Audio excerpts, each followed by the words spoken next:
तो देखिए last video में मैंने आपको बताया कि अपन इसमें एक जो है क्वेश्चन करके देखते हैं पूरा कंपैरेटिव इनकम स्टेटमेंट का। तो क्वेश्चन नंबर 2 जो आपकी बुक का है वो मैं आपको सॉल्व करवा रहा हूँ।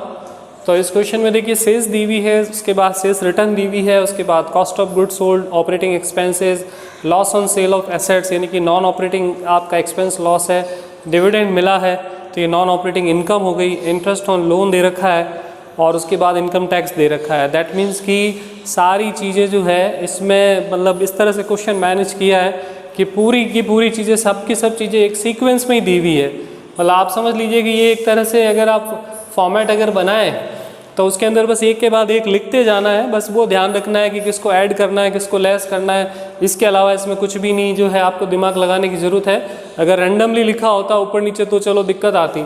सबसे पहले जैसे कि अमाउंट लिखा है आपको सेल्स का, तो सबसे पहले हमारे स्टेटमेंट में आता भी सेल्स है, उसमें से उसके बाद दिया है सेल्स रिटर्न। तो सेल्स रिटर्न आप करते हो उसमें से डिडक्ट, तो सेल्स दी हुई है जैसे 10,50,000 और 12,30,000। उसके बाद रिटर्न इसमें है 50 और इसमें है 30। तो 10,50,000 में से आप 50,000 लेस करोगे तो 10 लाख और 12,30 में से 30 लेस करोगे तो 12 लाख। ये आ गई आपकी नेट सेल्स। उसके बाद सेल्स में से अपन क्या माइनस करते हैं, cost of good sold, COGS short में बोलते हैं, वो दे रखी है। तो इसमें ये दे रखी है 6,40,000 और ये आपको दे रखा है 7,50,000। तो ये माइनस करेंगे तो सेल्स में से cost of good sold minus करने पे हमारा आंसर जो आता है GP में से क्या माइनस करते हैं अपन, ऑपरेटिंग एक्सपेंस। तो ऑपरेटिंग एक्सपेंस हमको दिए हुए हैं इसमें 2,25,000 और दूसरा है 2,60,000।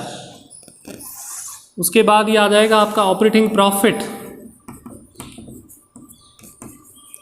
ऑपरेटिंग प्रॉफिट अभी इसके बाद देखिए ये तो स्ट्रेट फॉरवर्ड हो गया। अब नॉन ऑपरेटिंग के बारे में, एक तो एसेट बेचने का लॉस है तो ये तो non operating expenses and losses में आ जाएगा, और दूसरा है डिविडेंड मिला तो ये नॉन ऑपरेटिंग इनकम में आएगा।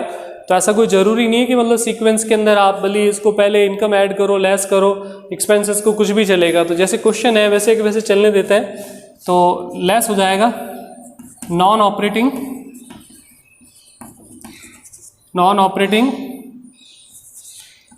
एक्सपेंस एंड लॉस, जिसमें ये एसेट्स वाला लॉस आपका आएगा।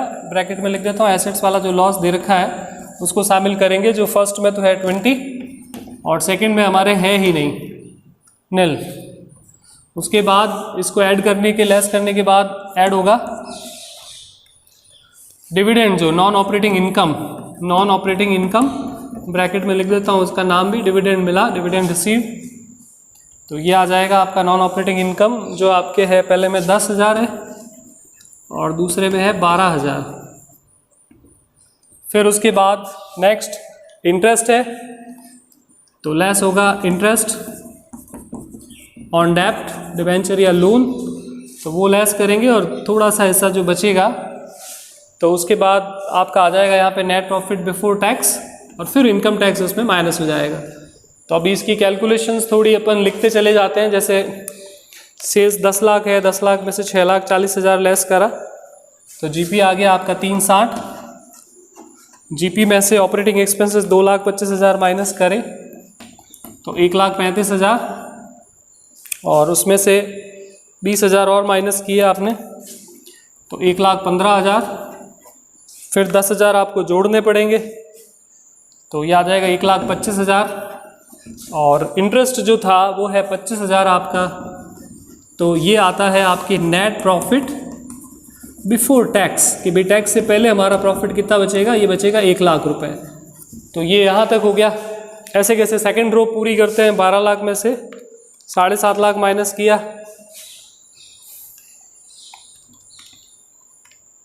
-750, तो ये बच रहा है 4.5 लाख। उसमें से ऑपरेटिंग एक्सपेंस माइनस किए 2,60,000, तो ये बच रहा है 1,90,000।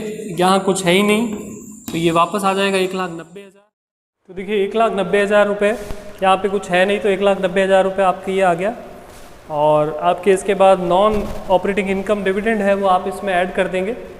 तो इसको 1,90,000 में अगर अपन 12,000 रुपये ऐड करते हैं तो ये हो गया आपके 2,02,000 रुपये, और 2,02,000 में से 40,000 रुपये इंटरेस्ट जो है वो लेस करेंगे तो 162,000, और 162 में से 65,000 माइनस करेंगे तो ये आ रहा है आपका 97,000। ठीक है, तो अभी जैसे मैंने बताया कि कंपैरिजन के अंदर आपको क्या करना है, केवल कंपेयर करना है 2 साल की इंफॉर्मेशन को कि वो कितना बढ़ा और घटा, एंड देन उसके बाद आपको सिर्फ जो है उसका परसेंटेज निकालना है, जो बहुत ही आसान होगा। जैसे मेन चीज़ों की मैं कैलकुलेशन करता हूँ, वैसे आप चाहें तो एक एक वैल्यू की जो है वो कंपैरिजन करेंगे ही, लेकिन आपको मैं जो रैंडमली कुछ बता देता हूँ। जैसे मान लीजिए हमारी सेल्स 10 से 12 लाख हुई, तो यानी कि सेल्स कितनी बढ़ी, 2 लाख। किसके ऊपर बढ़ी, ये 10 लाख के ऊपर। तो 10 लाख से 12 लाख हुई, तो 10 लाख का ये कितना परसेंट बढ़ा, 20%। वैसे ही चलिए मैं ग्रॉस सेल्स का भी बता देता हूँ कि 12,30,000 हो गए 10,50,000 के, तो यानी कि ये आपके बड़े हैं 1,80,000,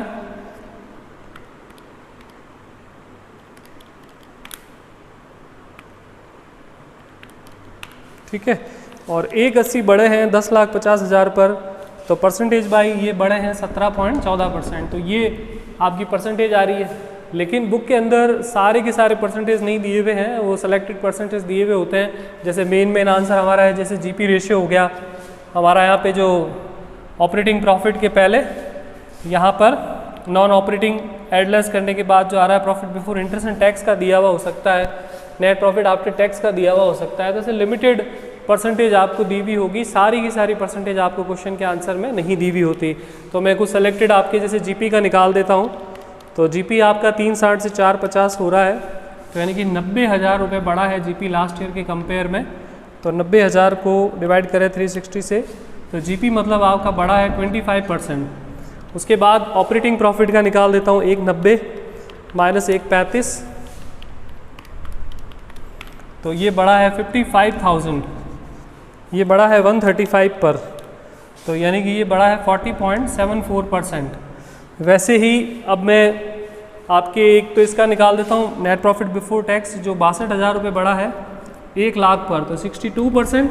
and then finally last answer एक और मैं बता देता हूँ आपको कि ये आपका नेट प्रॉफिट आफ्टर टैक्स है वो 37,000 रुपीज़ बढ़ गया है लास्ट ईयर से, ठीक है, और लास्ट ईयर हमारे 37 डिवाइड बाय 60, तो यानी कि फाइनल आंसर आपका है 61.67%। तो ये सारे परसेंटेज आपके जो है इस तरह से कैलकुलेट होंगे। तो ये आपका इनकम स्टेटमेंट वाला पार्ट कंप्लीट हुआ, और इसके बाद अब आपको बैलेंस शीट जो है वो कंपेयर करनी। लेकिन बैलेंस शीट में आपको एक फ़ायदा होगा अच्छा ये कि बैलेंस शीट का फॉर्मेट वही आपको यूज़ करना है जो आपने सिंपली पहले जो बैलेंस शीट बनाई है सेकेंड ईयर के अंदर कंपनी की, जिसमें लायबिलिटी और एसेट्स के जो हेड्स थे 3 तो लायबिलिटी में है, share holder fund, non current और करंट लायबिलिटी, और 2 आपके एसेट साइड में नॉन करंट और करंट एसेट्स। तो उनको आप अरेंज करिए, और अरेंज करके कंपैरिजन वाला मामला तो आपने देखा कि वो बिल्कुल ही सिंपल है। तो मैं वो अगले वीडियो में आपको जो है वो बैलेंस शीट वाला फॉर्मेट बताता हूँ। Thank you.